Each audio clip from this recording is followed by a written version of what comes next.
Let's go Marie-Jo, comme on dit, hein. Ça y est, c'est parti, Germain. Deuxième épisode ensemble sur le podcast. Alors, on était en train de regarder juste avant en off depuis quand datait le premier. Il est un peu vieux, hein. Tu étais l'épisode 26. On avait publié ça en janvier 2021. Ça commence à dater un petit peu, donc c'est très cool d'en faire un nouveau maintenant. Comment vas-tu? Bah écoute, ouais, ça va bien. Bah moi aussi, je vieillis, donc il n'y a pas que le podcast qui vieillit. Mais écoute, ouais, ça va bien. Je suis à la maison, chez moi, dans les Alpes-Maritimes. Tranquille. Tu vois, il y a des fois là, pendant les épisodes, tu sais, maintenant j'en ai fait plus de 250, donc il n'y a plus vraiment de stress à lancer un enregistrement. Mais quand j'ai su, quand j'ai programmé cet échange avec toi, je me suis dit quelle dinguerie il va pouvoir me sortir encore. Donc là, tu vois, j'ai peut-être un petit stress de se dire qu'est-ce qui va bien pouvoir se passer pendant cet épisode avec Germain. On ne sait pas. La vie est pleine de surprises et les conversations avec toi aussi le sont tout autant. Euh, Est-ce que tu pourrais juste commencer par te présenter, s'il te plaît? Oui, alors ben Germain Grangier, je suis français, François le Français, et du coup j'ai 33 ans. J'habite dans les Alpes-Maritimes, un petit village au fond de la vallée de la Tinée. C'est en gros 1 heure et demie au nord de Nice, les premières montagnes des Alpes, donc les Alpes du Sud, dans le parc du Mercantour. Et voilà, pour le côté trail, j'en fais depuis à peu près une dizaine d'années. Et voilà, bon, je fais pas que ça, je fais du ski aussi, ski de randonnée l'hiver et on va dire une pratique de la montagne au sens large, en fonction de, voilà, de ce qui se fait, en fonction des saisons, etc. Voilà, je profite de Et, l'environnement. et maintenant, tu es athlète professionnel. Tu vis du trail. Comment s'est passée cette bascule entre l'amateurisme et puis le monde de l'athlétisme professionnel? Ouais, alors oui, alors ça fait déjà quand même un bout de temps que je vis de ça, mais c'est vrai que ça remonte dans les années 2017, je dirais 2016-2017, où j'avais fini mon diplôme d'ingénieur en géologie. Bon, avant, je faisais beaucoup de vélo, je m'étais blessé. Du coup, j'avais rebasculé sur des études et j'avais fini ce diplôme-là. Et du coup, en finissant ce diplôme, je m'étais mis au trail et du coup, j'ai très peu travaillé avec ce diplôme-là. Et je me suis directement lancé. Alors au début, j'ai aidé un petit peu certaines marques dans le marketing, en fait. Et voilà, ça me permettait de travailler depuis chez moi.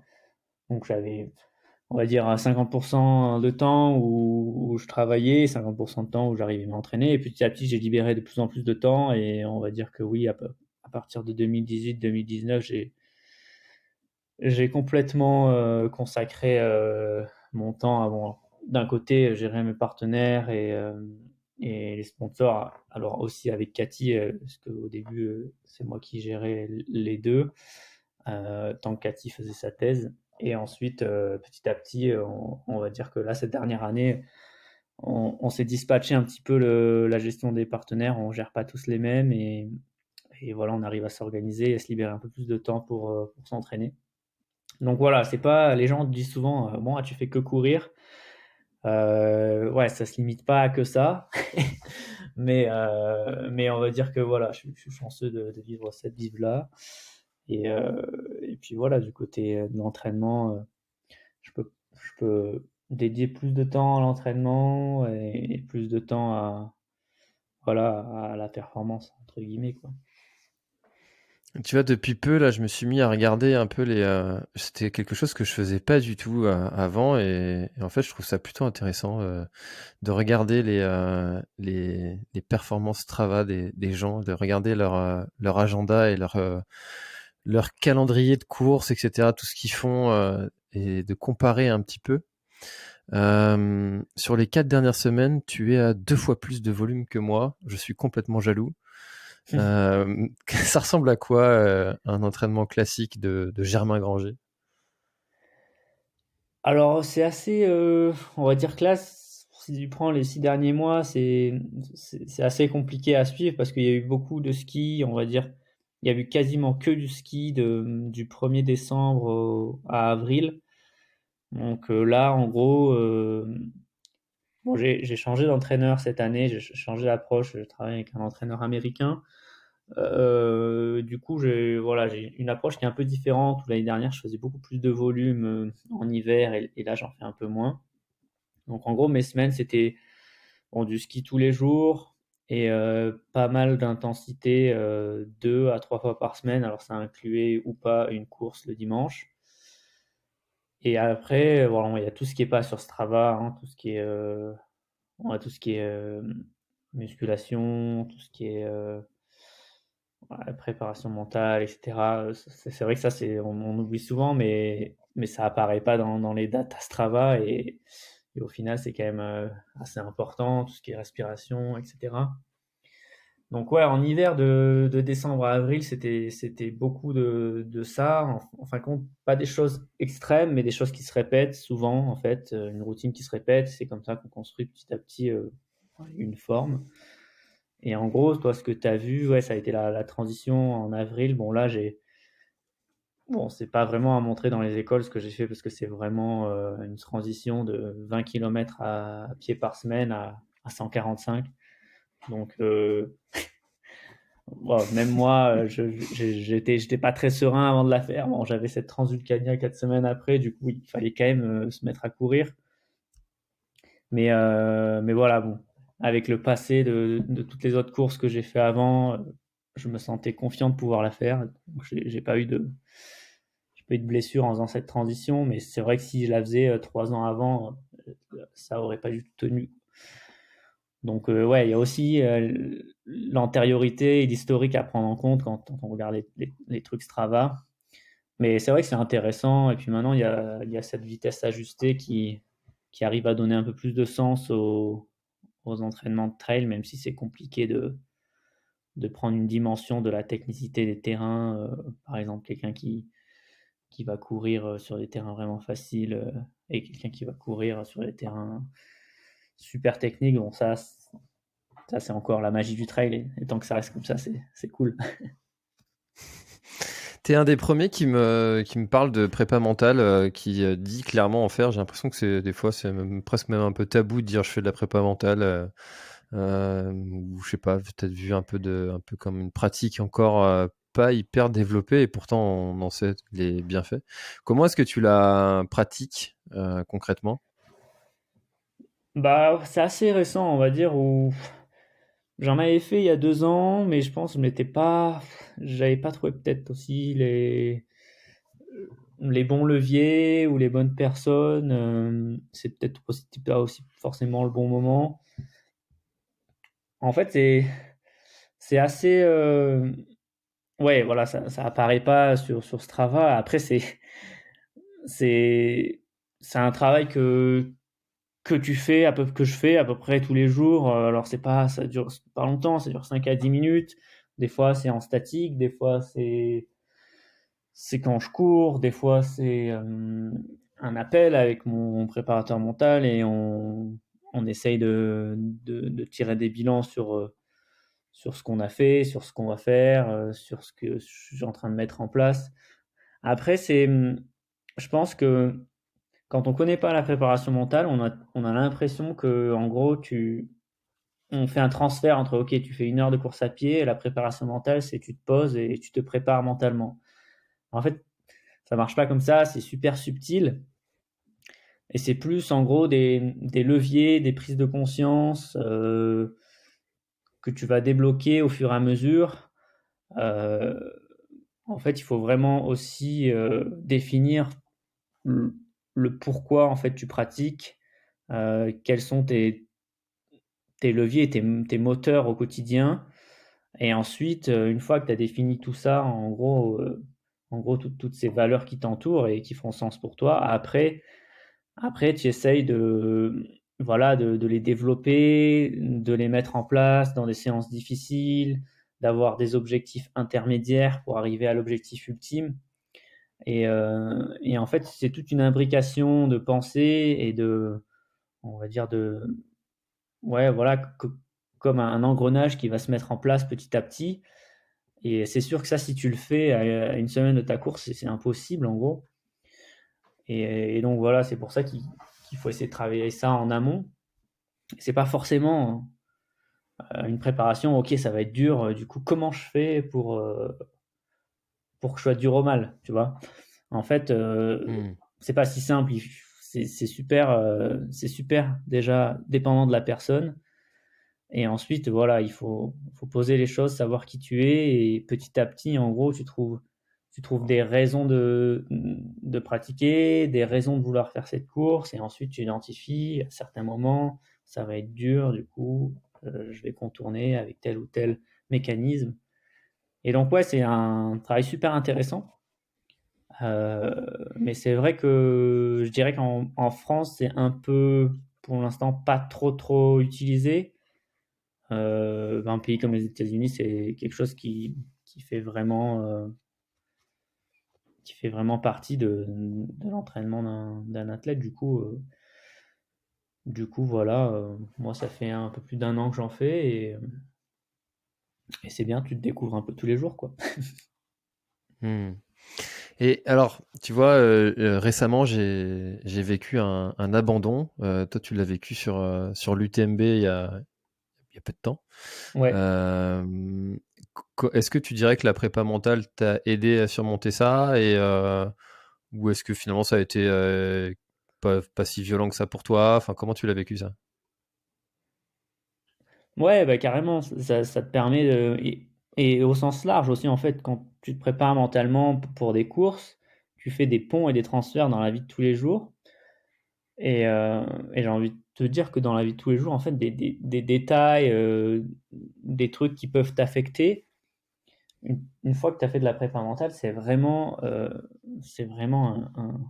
petit grain de sable dans l'engrenage. Tu vois, tu arrives à passer par-dessus, de trouver du positif très rapidement, te projeter, tourner la page. Et ça, voilà, typiquement, bon, un abandon, ça peut être une situation de vie qui se répète. Je sais pas, quelqu'un qui se fait. Il se fait virer de son travail, etc. Moi, dans ce cas-là, l'abandon, bah, c'est vrai que 2 jours après, je crois que le lendemain de l'UTMB, j'étais inscrit à la Diagonale des Fous, quoi. Je m'étais directement projeté sur autre chose et dit, ok, bon, bah là, bon, bah, t'es malade, point. Même si c'était l'objectif de l'année, quoi. Quand tu te prépares ça pendant une année, tu as toute une structure autour. Mais bon, voilà, c'est des choses qui arrivent, du coup, tu arrives facilement à te projeter et à avoir du positif sur cet abandon au final. Même si c'est vrai que ça, pendant 2 3 jours, t'as un petit moment de flottement, mais clairement, ça t'aide à être le meilleur de toi-même dans des situations de course pour arriver à un résultat qui est le meilleur pour toi, mais ça t'aide aussi à relativiser et à passer rapidement bah, à travers de gros moments de doute et de moments de bas dans une saison. Donc, je pense que ça, ça t'apporte de plus en plus de connaissances sur toi-même et comment tu réagis. Et des fois, si tu réagis mal, c'est pas forcément, si tu réagis, on va dire négativement, c'est pas forcément mal. Tu peux l'utiliser pendant quelques temps, quelques heures, pour justement bah, te projeter sur autre chose et tirer du positif sur cette situation qui d'un point de vue extérieur, sont attribuées plutôt comme négatives, quoi. Ouais, encore une fois, ça c'est, aussi, culturel quoi, enfin, j'ai Ouais, entendu que aux États-Unis, par exemple, l'abandon ou l'échec est moins dévalorisé que ça peut l'être, en France. ouais, exactement, Hem, je suis d'accord avec toi. C'est vrai que nous, c'est assez binaire en fait. Plus dans une culture européenne, on est plus ok, ouais, t'as fait un résultat, c'est cool. Et 3 semaines après, ok, ah ouais, ben, bah, c'est nul quoi. Du coup, t'es vraiment mis dans deux cases, alors que en gros, quand t'as fait ton résultat qui est considéré comme nul, par les autres personnes, c'est là où tu as plus besoin de soutien et au final, tu as pas grand monde autour de toi. Donc, ça donne encore une raison de plus de faire de la prépa mentale. Et voilà, c'est vrai qu'aux US, ils disent OK, bon ben, tu as une pensée, tu es en train de faire ta course, tu as des pensées positives, OK, c'est bien, tu as des pensées négatives, OK, c'est normal, tu vois, elles sont là, OK, tu penses que t'es pas bon à ce moment-là, OK, tu prends, tu gères, tu contournes, tu actionnes tes leviers et voilà, tu peux pas empêcher certaines pensées qui t'atteignent dans une journée, quoi. Elles sont là, et c'est comme ça. T'as la flemme pendant 1 heure, bah t'as la flemme pendant 1 heure, c'est comme ça. Il faut juste laisser aller ses pensées et les gérer et savoir juste qui tu es, comment les gérer, etc. Mais c'est pas mal ou bien, quoi. C'est juste comme ça, quoi. En tout cas, tu vois, bon, en rapport avec cet abandon, moi enfin, je trouve que j'étais vraiment, ça m'a vraiment fait du bien. Tu vois. Ça m'a remis à ma place, ça m'a fait apprendre pas mal de choses. Et puis, quand t'abandonnes jamais, en fait, tu crois que t'es tout le temps dans le vrai, même si t'as des résultats qui sont plutôt dans ce que t'as l'habitude de faire. Alors que quand tu vis un échec, tu dis ah ouais, en fait, je suis pas invincible. Faut peut-être que je me remette en question sur certains sujets. Et, euh, et la façon dont tu le prends, ça change tout, quoi. T'as regretté à un moment ton abandon ou t'es vite passé à autre chose? Toi, tu dis que t'étais le lendemain à t'inscrire sur la diagonale, mais tu l'as vite oublié ou tu l'as ressassé pendant un moment? Non, non, bah j'ai bien vécu entre guillemets parce que bah j'étais malade donc je pouvais pas faire grand-chose de plus. J'aurais pu finir l'UTMB et 50e, je sais pas comment. Enfin, mais Ce qui aurait voilà été déjà comment. très bien. Ouais, non, mais je veux dire comment j'aurais fini d'un point de vue santé, etc. Ouais. Voilà, je me suis testé le lendemain matin, j'avais le Covid et c'est tout, quoi. J'avais de la fièvre, etc. J'avais besoin de me reposer et je suis pas vraiment dans. J'aime pas du tout, en gros, faire des efforts quand je suis malade, comme ça. Et je sais que voilà, j'aurais pas fait mieux que ce que j'aurais pu faire, ce que j'avais fait les 2 années précédentes. Donc ça faisait plus sens pour moi, donc du moment que ça faisait plus sens pour moi, si tu veux, ça faisait à chaque ravito, je me posais la question si je m'arrêtais ou pas, donc mais j'ai quand même tiré jusqu'à Courmayeur. Donc voilà, je l'ai bien pris et même, tu vois, si c'est un abandon est dû au fait que tu es malade, ce qui est intéressant, c'est que tu enclenches quand même un processus comme tu dis, de remise en question. Tu, tu fais des listes, voilà, tu dis, ok, bon, bah là, il y a ça à améliorer, il y a ça à améliorer, il y a ça à améliorer. Et c'est vrai que ce processus d'abandon, il est pas mal, ça fait des fois un reset qui est important. Et voilà, ça te permet de regarder en arrière ce que tu as fait et, et aussi de te reprojeter sur d'autres idées, des nouvelles stratégies, etc. Donc moi, je pense que ça m'a quand même bien servi, en tout cas pour me restructurer pour cette année 2023. Si tu veux, j'aurais pu dire, en 2023, en 2022, j'ai eu 3 fois le Covid, tu vois. J'aurais pu dire, oh putain, j'ai vraiment pas eu de chance, tu vois. Mais bon, je me suis dit, ok, bon, je dois avoir un problème, c'est pas normal que je tombe toujours malade. Donc voilà, j'ai travaillé autour de ça, avec une nutritionniste, j'ai fait pas mal de prises de sang, etc. Et voilà, bon, j'ai vu qu'en gros, j'avais certains niveaux de mon immunité qui n'étaient pas assez développés et c'était pas que la faute à pas de chance. Donc, tu vois, c'est des événements qui arrivent et qui te remettent en question. Et voilà, maintenant, je suis fier que ça a arrivé. Et cette année, j'ai voyagé 2, 3 fois et je suis jamais tombé malade. Ce qui, normalement, à chaque fois, l'an dernier, il y avait un microvirus et c'était pour moi, quoi. Donc voilà, à ton échelle aussi, tu as dû remettre des trucs en question et maintenant, ça te permet de plus faire d'erreurs sur certains aspects, quoi. Bah, l'apprentissage principal, je trouve que c'est sur la programmation de l'année, de la saison, de mettre vraiment des accents sur des objectifs qui sont importants et de vraiment minimiser aucune course, aucune distance, même si tu le dis, bah, c'est aussi de l'appliquer, de se dire un ultra c'est pas rien, c'est pas parce que tu en as fini plusieurs que tu finiras le suivant. Et de vraiment mettre ça au centre de la préparation. Enfin, moi, c'est vraiment l'apprentissage majeur de cet échec. Euh, et alors, justement, tu parlais de changement d'entraîneur. C'est une question qu'on me pose souvent, tu vois, dans ceux qui écoutent le podcast. C'est, tiens, je cherche un entraîneur. Est-ce que tu aurais quelqu'un à me recommander? Alors, bah, tu vois, moi, des entraîneurs, forcément, j'en connais plein. Comment est-ce que tu choisis un entraîneur?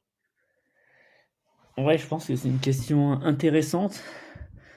Bah, moi, j'ai toujours travaillé avec Nicolas Lebrun là, et Organic Coach, qui au fil du temps est devenu un ami pendant. On a à peu près travaillé 5 ou 6 ans ensemble. Euh, et puis les 2 dernières années, j'étais un peu plus en mode autodidacte parce que Nicolas avait moins le temps. Moi, j'avais plus envie de prendre la main sur mon entraînement, etc. Et, euh, au, et au final, voilà, je cherchais aussi un autre entraîneur en même temps, mais tu vois, comme tu dis, pendant un an et demi, j'ai vraiment pas trouvé, je trouvais pas un entraîneur qui me correspondait ou en fait, voilà, j'avais besoin aussi de quelqu'un qui soit pas non plus trop impliqué dans le milieu. J'avais envie de quelqu'un de plus indépendant. Je pense qu'aussi pour choisir un entraîneur, pour revenir sur ta question initiale, il faut aussi voir dans quelle phase, en gros, tu es de ta carrière, entre guillemets, de running. Est-ce que tu débutes? Donc, tu vas avoir besoin d'un style d'entraîneur différent. Si tu débutes, tu vas avoir besoin, sûrement, bah, moi, comme au début, avec Nicolas Lebrun, j'avais besoin de quelqu'un qui est très disponible, que je pouvais voir en vrai, tu vois, qui en gros, m'a appris à courir, qui m'a appris à avoir une foulée. C'est hyper important parce qu'au début, par exemple, si tu commences à courir et que tu prends des plans en ligne, en fait, tu vas courir, ok, peut-être que ça sera très bien ce que l'entraîneur va te donner en termes de développement physiologique pur, mais peut-être qu'en fait, tu vas appliquer ça avec une foulée complètement pourrie et une pose de pied complètement pourrie, mais le gars le verra jamais. Donc je pense que c'est important de choisir en fonction dans la phase où tu es. Moi, par exemple, je suis plus dans une phase où maintenant j'ai besoin juste de quelqu'un qui m'amène en forme à un moment donné. J'ai pas besoin de quelqu'un qui m'apprenne à monter, utiliser les bâtons et descendre, tu vois. Ça, on va dire que je l'ai fait avant, je sais le faire. Maintenant, j'ai juste besoin d'arriver en forme à ce moment-là. Et sans me préoccuper de me construire mon plan et de douter pendant 3 mois dessus parce que est-ce que c'est vraiment ce qu'il faut faire ou pas. Donc en gros, j'ai envie de carrément lui dédouaner tout ça et de lui faire confiance pour arriver à l'instant T en forme. Et je pense que voilà, ça dépend vraiment de où tu te situes dans, dans ton process de coureur à pied et quels sont tes besoins et tes envies aussi. Des gens qui sont plus spécialisés dans l'ultra running, on va dire des courses qui sont longues et des gens qui sont plus spécialisés dans des courses courtes. Il y a beaucoup de choix de nos jours. Moi, j'avais envie aussi de travailler avec quelqu'un d'une autre culture, tu vois, pour travailler mon anglais. Non, je déconne. Non, mais pour ouais, en fait, ça m'inspirait aussi de travailler avec des gens qui avaient une autre approche. Donc, euh, donc voilà, c'est comme ça que j'ai fait mon choix. Et c'est vraiment une approche qui est radicalement différente ou c'est plutôt subtil et c'est vraiment quelqu'un qui ne serait pas un initié de l'entraînement ne verrait pas de différence. Moi, ouais, j'ai quand même une approche qui est quand même bien différente en termes de volume. Je fais beaucoup moins de volume, mais à des vitesses un peu plus élevées, on va dire. Euh, et ouais, enfin, si à la fin de l'année, bon là j'ai commencé en fin 2022, mais je pense que même si tu regardes sur Strava, à la fin de l'année, entre entre cette année-là qui va s'écouler et celle d'avant, on est quand même sur des volumes différents et sur des volumes d'intensité différents. C'est vrai qu'au global, ça risque de pas trop se voir, mais si tu prends semaine par semaine, par exemple, c'est ça se voit vraiment. Et même moi, si tu veux, j'essaie de même pas trop regarder les chiffres parce qu'au début, j'avais l'impression que je m'entraînais plus du tout, quoi. Parce que, parce qu'en fait, il m'a réduit énormément le volume sur pas mal de choses. Mais la vitesse s'est augmentée sur d'autres trucs. Donc, du coup, au final, ça se compense et on le voit pas trop. Mais au jour le jour, moi, je le vois vraiment. Donc, voilà, quand tu changes, il faut pas trop se focaliser sur les chiffres. Que ça soit des chiffres qui sont gonflés ou des chiffres qui sont justement moins gros qu'avant. Ben, voilà, je vais dire que je me suis plus focalisé sur mes sensations au fur et à mesure et c'est ça qui sera le témoin du travail effectué à la fin de l'année, quoi, fin août. Ah, c'est un peu le moins courir pour mieux courir de Sébastien Cornette, un peu dans cet esprit-là. Ouais, c'est un peu dans cet esprit-là, même si quand même je cours. On va dire que c'est toujours pareil, ouais. Si je prends, si je focus vraiment sur une période de une semaine à 2 semaines, tu dis ouais, bon, c'est pas terrible. Enfin, c'est pas énorme en termes de volume kilométrique. Après, je pense que si je zoom out et que je change de sens, que je change de spectre, ça partait en site de l'âge de glace, là, c'était fini, quoi. Si je change de spectre et que je regarde avec un spectre plus à l'année, bon, ben là, en fait, ça va se compenser et le volume kilométrique sera pas si loin. Mais ouais, j'ai du mal à expliquer trop, en fait, ce changement qui est quand même radical pour moi, mais, euh, mais ouais, in fine, ça se voit pas trop. Alors là, je suis sur ton Strava justement. Et le mois dernier, tu étais à 557 km sur le mois d'avril. Ok, bah Euh, c'est juste avant, je crois que j'ai. non, 450, Ah, pardon. Et l'année d'avant, 560. ok, Tu vois, un an d'écart, il y a presque 100 km de différence sur le ouais, mois. et ouais, ouais, ouais. Donc ouais, c'est cohérent ce que tu dis. Ok, ok, très cool. Mais c'est vrai que c'est un vrai sujet. Ça, comment s'entraîner? Est-ce que je prends un plan sur Internet? Est-ce que je trouve une application qui est sympa? Est-ce que je prends un coach? Est-ce que je vais dans un club? Et ça, je crois que la vraie solution, c'est d'essayer et puis de voir qu'est-ce qui nous correspond le mieux et puis de s'adapter.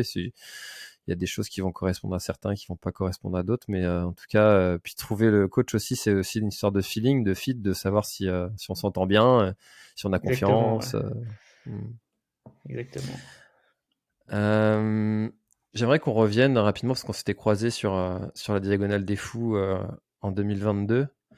Cette diagonale, moi, c'est un objectif de vie. Pour moi, cette course, c'est une course qui est magique. Euh, Comment est-ce que tu l'as vécu cette course et quelles sont les plus grosses difficultés selon toi sur la diagonale?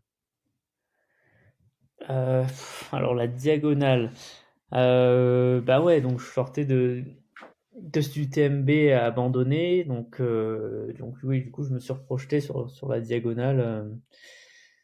C'est dur de se projeter sur un ultra que tu n'avais pas programmé en début de l'année. Du coup, il y a très peu de temps pour s'entraîner pour. Il restait un mois, on va dire.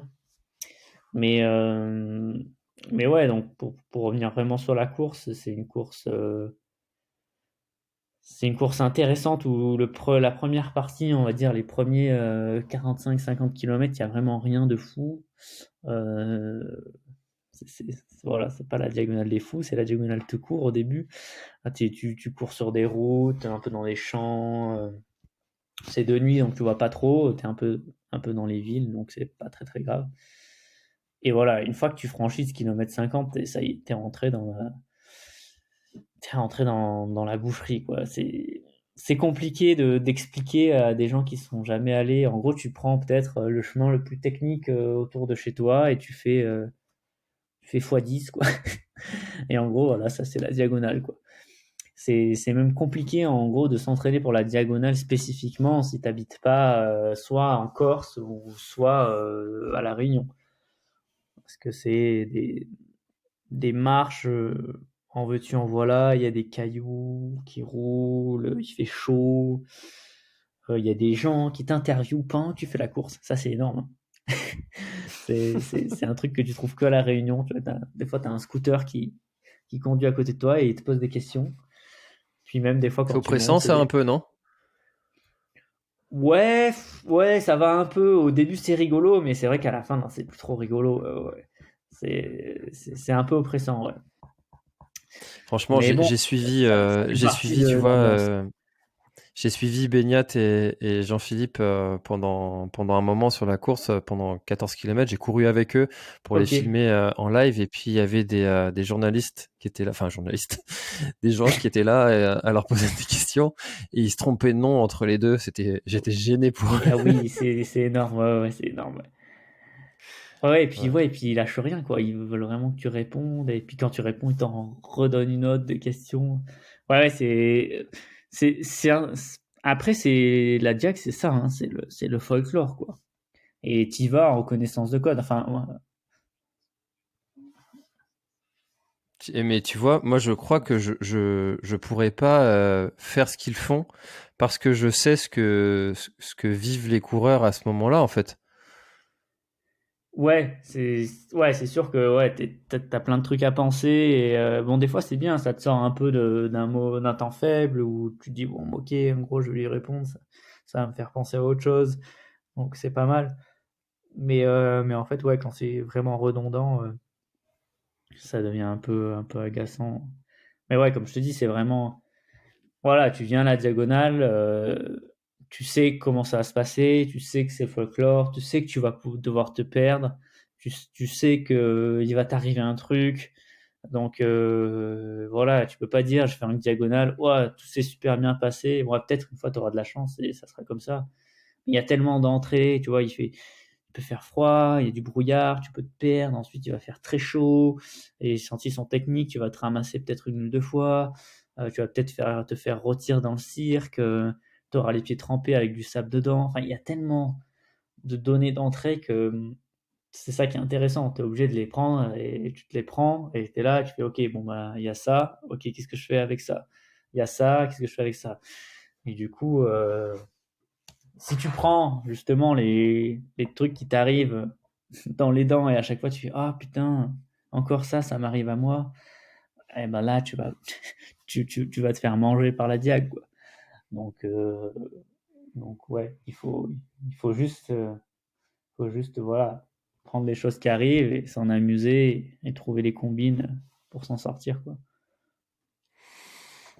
Mais je crois que d'aller faire un petit GR20 ou une échappée belle même un Ouais, GRP peut-être, ça peut être je connais pas le GRP GRP, aussi peut mais être pas mal. clairement une échappée belle, en tout cas sur la partie sud de Beldon et un GR20, non, c'est clairement les bons plans, ouais. Un Après, mute aussi, le mute aussi ça peut être. ouais, ouais, carrément. Après, il y a le côté chaleur. Après, ça dépend vraiment des éditions. Tu vois, l'édition qu'on a fait, il a pas fait non plus super chaud. Il a fait chaud, mais ça allait. Mais, euh, mais oui, après aussi, il change toujours un peu le parcours. L'année dernière, je me rappelle, il y avait quasiment 11 000 mètres de dénivelé. Donc, moi, c'était la première fois que je rentrais dans une deuxième nuit. Donc, ouais, faut être prêt à tout. Faut être prêt. Quand tu vas faire la diac, il faut être prêt à tout, quoi. Tu te dis, bon, voilà. Ils peuvent changer le parcours au milieu, tu vois, ça les dérangerait pas, quoi. C'est pas grave. Ouais. Ouais, moi, ce qui me fait le plus halluciner alors toi tu l'as pas vécu, mais sur la diagonale, c'est ce processus de retrait des dossards. Oui, Euh, je l'ai Toi, fait t'as une eu la fois, chance. ouais. Tu l'as Mais fait? ouais, ouais, j'étais avec une fois avec un ami, ouais, ouais, c'est long. C'est très long. Et Et il fait puis, chaud. c'est tous les ans comme ça. Personne Ouais. ne change. Mais, Et non, avec- ça marche. mais adaptez-vous, les gars. Vous voyez que les gens attendent 4 heures mais non, Et non, et non. tout va bien. C'est ça, c'est Ouais. ça, c'est ça la diag, c'est ça. Mmh. Ouais, c'est merveilleux, c'est merveilleux. Mais bon, c'est ce qui en fait aussi son charme et son authenticité, hein. C'est ce que les gens viennent chercher aussi, Exactement, heu, c'est ce que je t'ai dit, je mmh. pense que tu y vas en connaissance de cause. Tu sais que c'est comme ça, voilà.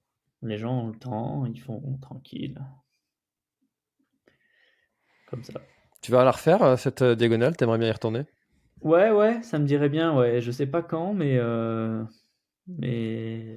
ça me dirait bien, ouais, carrément. Parce qu'il paraît qu'une fois on est piqué par le virus, on veut tout le temps y revenir. Ah, c'est Bah, Antoine Dion qui ouais, me disait ouais. ça, alors je Franchement, c'est la première course où j'étais complètement, fracassé à l'arrivée, mais c'est première course où à l'arrivée, je me dis: «Ah putain, je sais pas pourquoi j'ai envie de la refaire, quoi». Et tu vois, tu me dis Ah ouais? ça à un UTMB où j'arrive, vraiment dans le mal et je me dis: «Ah putain». Tu vois, il faut une dizaine de jours, pour que le processus se remette, en route. Mais là, je sais pas pourquoi, j'ai dit: «Waouh, c'est trop bien, j'ai envie de la refaire». Donc du Ouais, comme coup, quoi il y a vraiment un truc, hein. ouais, ouais, ouais, je sais pas, il y a un truc. Bon, ça me permet d'enchaîner parce que notre épisode, il est en partenariat avec Petzl et tu as parlé justement de cette deuxième nuit que tu as dû faire Ouais. sur la diagonale. Alors, comme je le disais, l'épisode est en partenariat avec Petzl et ils ont sorti là C'est récemment quoi, Petzl? Petzl, c'est une sorte de lampe frontale. Tu sais ce que c'est une lampe frontale ou pas? Ouais, ouais, ouais, mais Petzl, OK, c'est français du coup? Ouais, écoute, bah, je vais te laisser nous présenter ça, et c'est notamment la Nao RL que tu as sûrement en ta possession. Moi, je l'ai. Ah ouais? OK, moi je Ouais. l'ai pas. Non, Ouais, je déconne, moi. j'ai testé avec le truc qui s'oriente automatiquement là, qui s'adapte. Ah ouais, le réactive, c'est ça, hein? Voilà, c'est Ah ça. ouais. Alors, Et elle est ouais, bien ou pas? mais On achète ou je pas? pense pas que je l'avais à la Diag, je vais pas souvenir l'avoir. Non. Mais je l'ai ici, j'ai fait des courses de ski avec, de nuit cette année d'ailleurs, tiens.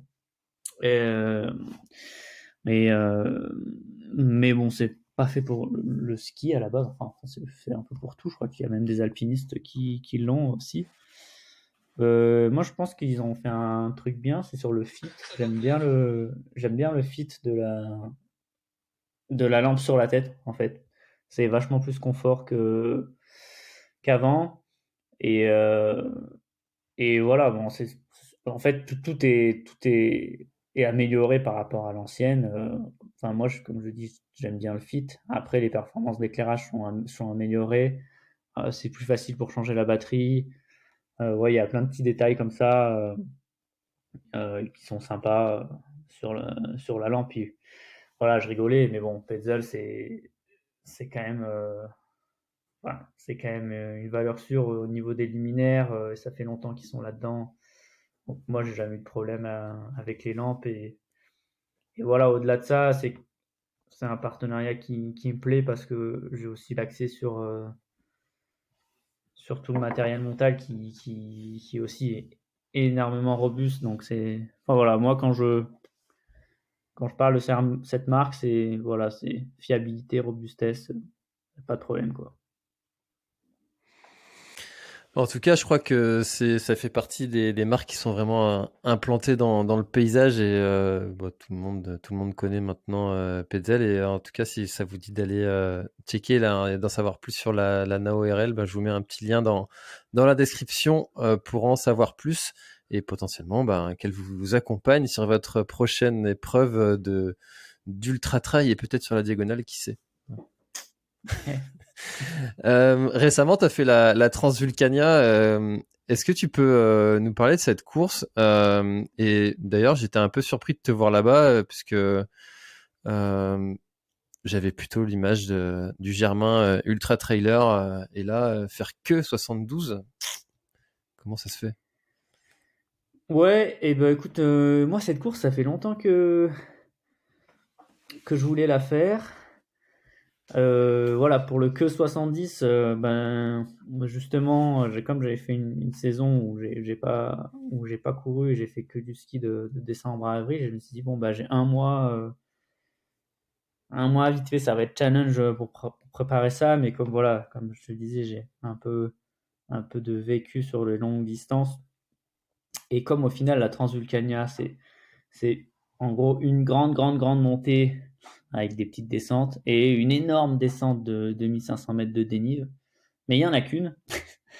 Du coup, voilà, je me suis dit, ça peut passer. Ok, c'est court, mais j'ai toujours bien aimé cette course. Enfin, toujours, je suis jamais allé, j'ai toujours suivi en live et tout.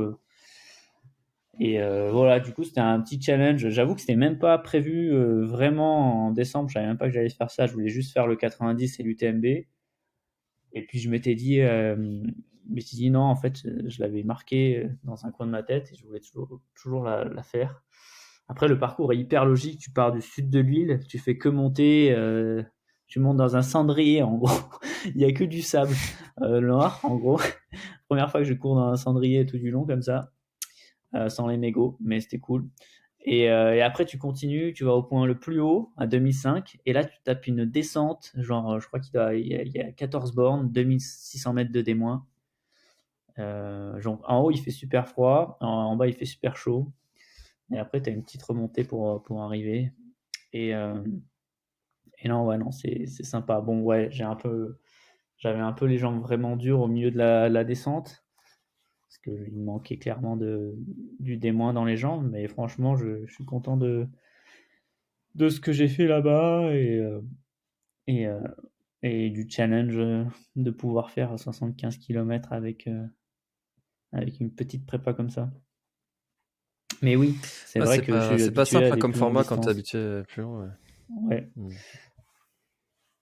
Tu t'adaptes comment quand tu dois aller enfin, ça doit être tentant de suivre comme ça devant quand t'es pas à un rythme que tu as l'habitude de tenir et pour autant t'as envie, j'imagine, d'aller tenter les premières places. Comment tu fais pour toi te réguler et pas te faire aspirer? Tu t'es aux sensations, tu écoutes un plan, enfin tu regardes un plan de course que tu avais établi avant. Comment tu fais? Non, ouais, bon, j'ai plus un plan de course sur ce que je vais boire et manger, mais après, non, surtout sur des premières courses de l'année comme ça, j'ai aucune idée du timing. Bon, tu l'as un peu avant la course, tu fais en sorte d'avoir un espèce de timing juste pour les gens qui vont te ravitailler. Mais moi, enfin, par exemple, j'ai quasiment pas regardé ma montre de l'effort de la Transvulcania, à part un petit peu des données kilométriques pour savoir où j'en étais et des données de temps pour savoir combien de temps il me restait. Comme j'ai passé 2 semaines avant là-bas, j'ai pu bien reconnaître, du coup, tu as énormément de repères géographiques, tu n'as plus besoin de regarder toutes ces données-là et quelque part, ça te pollue plus et tu es vraiment concentré sur tes sensations.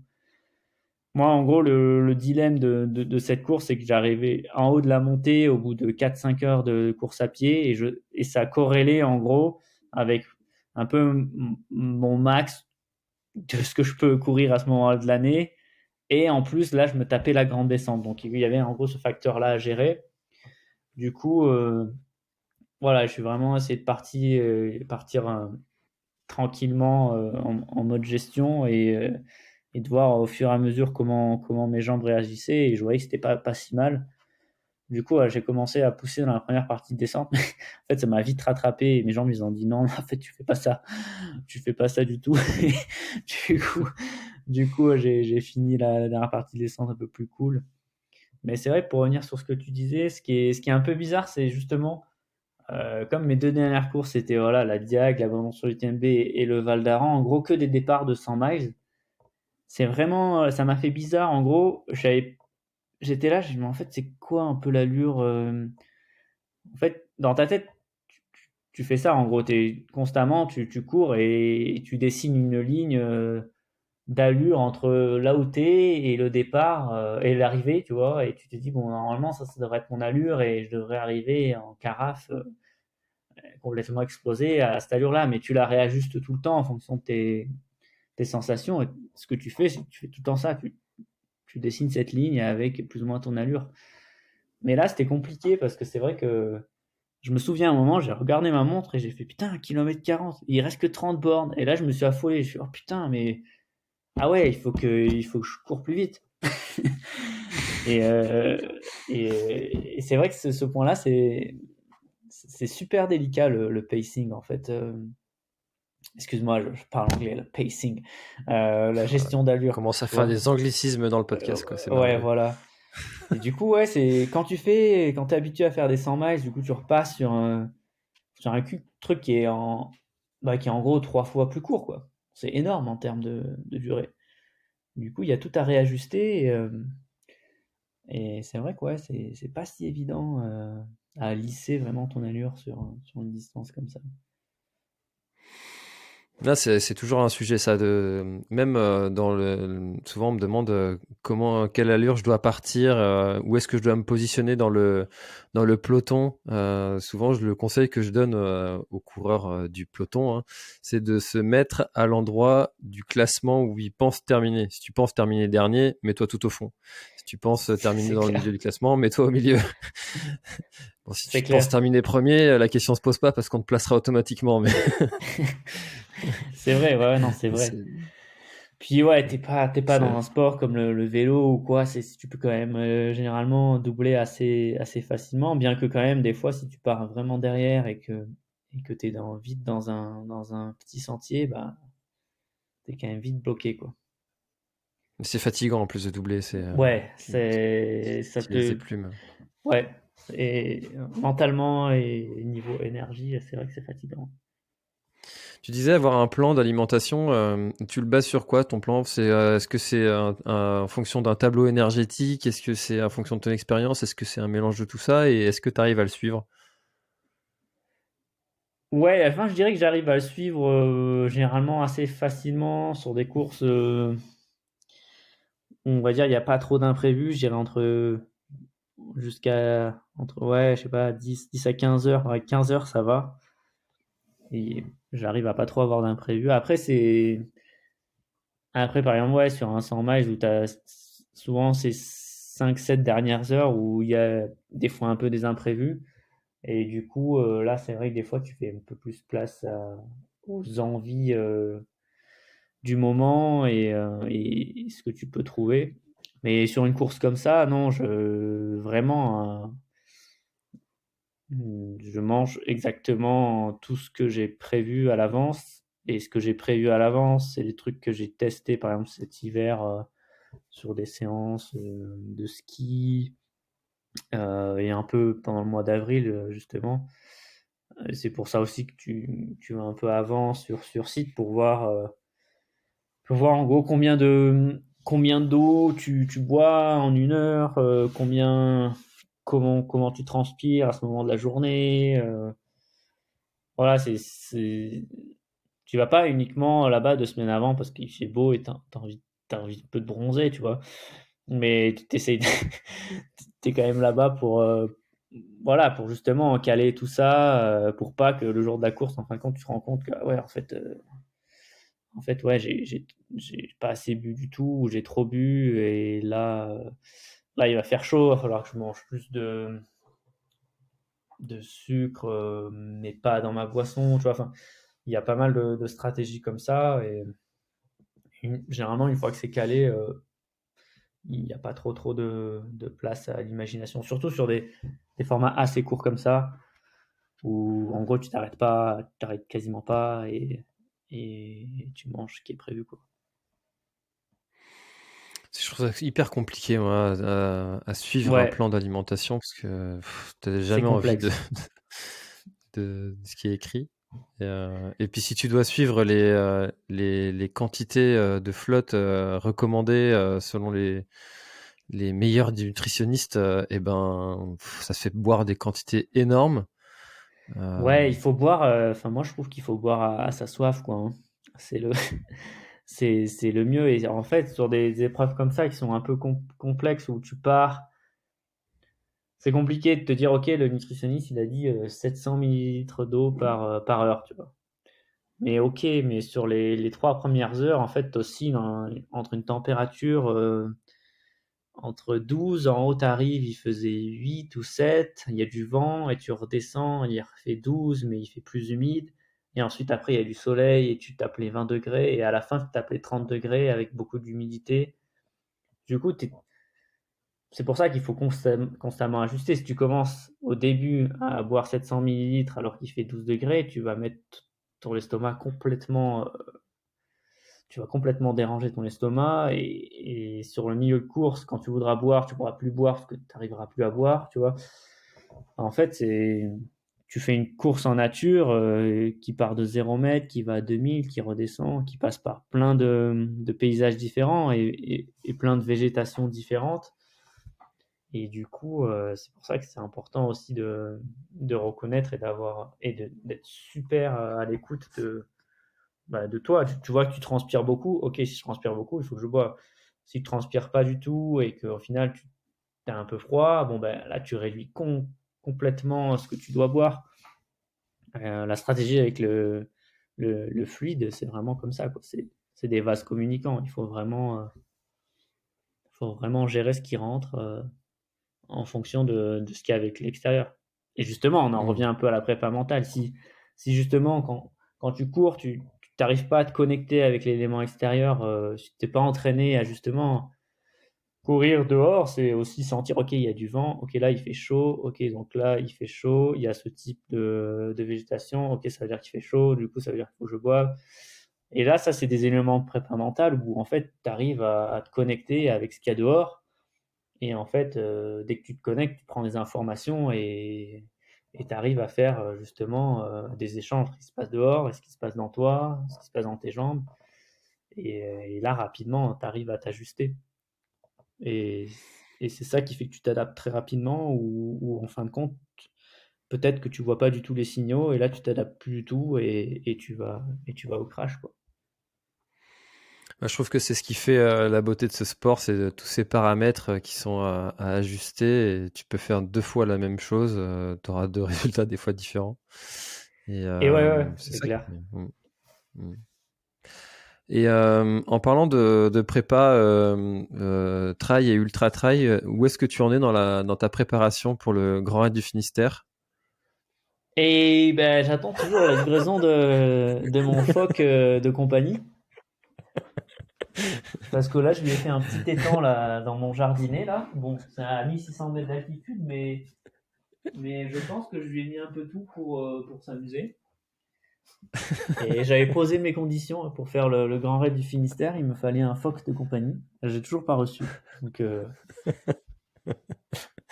Là, je suis en pleine ouais, ça fait négociation avec partie de ma préparation Oceanopolis. mentale. Tu vois, parce que si je sors tous les jours et que je vois le phoque dans mon petit jardin, tu vois, petit à petit, je vais me connecter avec le phoque, on va commencer à parler, et il va me parler du Grand Raid du Finistère. Et petit à petit, je vais y aller, quoi. Et ça va faire sens. Ah là là, non mais moi je rêve de voir des montagnards comme toi un jour sur ma course pour venir défier les meilleurs Bretons. Est-ce qu'il y a du Ce serait sable? Ah, il y en a. Il y en a. Ah! Oh putain, j'aime pas le sable. Pas beaucoup, mais il y en a. Ah, ok, ok, ça va. Et en plus, quand il y a du sable, c'est du sable principalement dur. Tu vois, Ah, pas ça du va sable alors. où tu t'enfonces dedans et qui te Ah, pète les vous mollets. l'avez durci, vous avez injecté du béton, quoi. Mais non, ben tu sais, il y a un truc fabuleux que tu connais pas très bien dans la Méditerranée, mais c'est les marées. Tu sais, Ah oui, la mer il y a ce monte et puis elle truc-là. Ah, repart. c'est Tu sais, chiant, ouais, des fois les bateaux ils sont sur le sable et après ils sont sur l'eau. Oh là là, quel enfer, on les comprend pas, pauvres. hein. Ouais, ouais, ouais. Des fois, les touristes se font avoir avec leurs serviettes. Tu sais, tu Et te mets au oui, bord de l'eau et et hop, la mer flap. monte. Mais toi, Et t'étais parti ouais, de baigner. et oui, mais si t'as la serviette flottante, tac, Tout elle va bien. remonte. Et oui, Et là, on se dit, lui, il est parisien ou il est marseillais. Ou, tu vois, il y a un truc. et On voilà, sait. On reconnaît. toujours. Bon, écoute, Germain, on arrive gentiment à la fin de notre épisode. Est-ce qu'il y a quelque chose que tu aurais aimé ajouter, peut-être pour clôturer, mis à part ton année de présence au Grand Raid du Finistère? Bah, mis à part ça, non, j'ai pas grand-chose à ajouter de mon côté, non. Eh ben écoute, ouais, si, quelles sont tes prochaines courses là tu vas faire quoi cette année? Et ben le Grand Raid du Finistère, là, et Mhm. non, je fais le Tu vas vraiment 90 finir par km. venir, hein, je te le dis. Hein. Et ouais. À force de dire à tout le monde que tu vas venir un jour, tu viendras. Oui. Non, je fais le 10 km là, bientôt. Non, je déconne. C'est pas mal ça, le 10 km. Ah, tu fais 10 C'est km génial. et... Non, c'est génial, non? T'as une Euh, omelette. et ouais, énorme. J'adore les œufs le matin, moi, en plus. Euh, Voilà, et tu non, vois, j'ai les, dit les, quoi? les Non, j'ai dit dingueries que je... seront arrivées à la fin. Et ouais, voilà, ouais. Non, j'étais trop sérieux, là. Après, tu me posais des questions sérieuses, là. Prépa mentale et tout. Toi, c'est pour un mytho. Du coup, non, je fais le 90 du Mont Blanc fin juin. Et comme j'aime bien Chamonix, je me fais l'UTMB fin août. Ouais, je me suis dit, voilà, j'ai acheté une maison à Chamonix, autant la rentabiliser, tu vois. Non, Putain, j'ai ça quand même, paye j'ai pas bien. acheté. Je me fais assassiner en location à Chamonix, mais non, ouais, voilà. En fait, j'ai fait le 90 il y a 2 ou 3 ans et j'avais bien aimé. Et du coup, eh ben, je l'ai refait. Je vais le refaire. Voilà. Mais il paraît que c'est une belle course, ce petit 90 là. Ouais, C'est ouais, ce ouais, genre ouais, de truc à cocher, franchement. ça. Des belles montées, des belles descentes, des endroits sympas dans Chamonix, des trucs où tu vas pas dans l'UTMB. Donc du coup, voilà. Mais c'est vrai que c'est compliqué, par contre, blague à part, d'enchaîner Ouais, soit maintenant il y a, l'UTMB, tout ça. Enfin, il y a beaucoup de courses aussi. Il faut ouais, gérer ça dans son calendrier. Hein. ça fleurit là. Il y a des bails UTMB partout. Du coup, Oh. du coup, ça fleurit. Euh, on Est-ce que commence si à je plus mets Grand comprendre Raid du grand chose. Finistère by UTMB, Ouais, mais tout, hein. Le phoque aussi, tu peux le faire. Hein, le phoque by UTMB. Hein. Il y a tout maintenant. Ils rachètent tout. Des chaises, des cuisinières, il y a tout, hein, des meubles. Ah, c'est brandé, hein. bientôt on pourrait aller sur la Lune by UTMB. Ça, Ah c'est ouais, génial. ouais, tout, tout, tout, tout. Des assurances. Il y a des assurances maintenant. Il y a de tout. Non, je déconne. Ils sont forts. Ils Ah, sont ils très sont très trop forts. forts. Et ouais. Ils mettent même des anneaux lumineux dans la. C'était beau ça d'ailleurs. Moi j'ai trouvé ça joli. T'as trouvé ça comment toi Ouais, de passer dans franchement, moi les je suis anneaux pas. là? J'étais encore en course. J'avais l'impression d'être dans un concert de Coldplay. Tu sais, il y avait Ouais. de la musique et tout. Tu sais, ils sont vachement musique, lumière, Coldplay et tout. Je me suis dit, oh, putain, je vais m'arrêter là. Elle est trop bien la musique. En fait, ce qui est marrant, c'est le contraste où t'arrives. C'était juste avant la montée du col du bonhomme. Et t'arrives, il y a plein de musique, des lumières et tout. Tu fais, oh putain, c'est quoi ces trucs? Et d'un coup, pouf, il n'y a plus rien. Et là, tu pars dans le col du bonhomme. Tu fais, les gars, une petite lumière quand même. Eh non, non, non, il n'y a plus rien. C'est fini. Ah, le contraste est intéressant. Mais moi, ça m'a pas trop choqué parce que, de toute façon, tout ce départ, il y a du monde, en veux-tu, en voilà, partout, à Saint-Gervais, aux Contamines, je veux dire, voilà, une fois qu'on est parti de là, c'est fini, quoi. Tu fais le tour du Mont Blanc et tu pars dans la nature, entre guillemets, et voilà, tu pars faire ta course. Mais au début, de toute façon, quoi qu'il arrive, maintenant, il y a du monde partout. Je veux dire ça, ou... Ah, franchement, s'il avait mis au Grand Col Ferré, ouais, franchement, c'était abusé. Ça aurait été abusé. Mais ils l'ont quand même mis dans un endroit urbanisé. Écoute, Ouais, voilà, moi il y j'ai avait... trouvé ça vraiment en plus je trouve ça marrant. Ouais, non, Et franchement, moi, ça m'a mis du... Tu vois, ça m'a mis quand même la pépite, quoi. J'étais content. J'ai dit, putain, ça, bonne musique, quoi. ouais, et puis en plus tu viens à l'UTMB pour avoir des trucs de ce style-là, tu vois, un peu de fête, un peu de fun, Ouais, un peu voilà, j'ai envie de dire de. Tu vois. aussi, tu vois, on disait tu vas à la Diag en connaissance de cause, bon bah tu vas à l'UTMB, tu sais que c'est la foire, quoi. C'est comme ça, tu Hmm. sais que c'est là, t'es là pour tirer la bourre avec les meilleurs du monde, et c'est la foire, il y a du monde, c'est l'ambiance, tu peux pas dire, ah ils ont mis des lumières, je dis mais oui, mais il y a le salon de l'UTMB avec 42 stands, c'est le salon du n'importe quoi, donc forcément ça va de pair, quoi. Il y a Hmm. des oriflammes partout, sur les toits, les machins, les trucs. Il y a des hokas partout. Tu te dis, bah ouais, bah forcément, c'est normal. Eh oui. C'est normal. Voilà. Bon, bah écoute, merci Germain pour ta participation une nouvelle fois au podcast. Et puis, bah écoute, peut-être cet été à Chamonix, qui sait, on se croisera peut-être Qui là-bas. sait? Qui sait? Mm, Ça roule. Bah, merci. je ne sais Merci à pas. toi. Avec Et plaisir. puis, À à bientôt bientôt. Ça roule. Ciao, dans ciao. le Finistère. À bientôt dans le Finistère.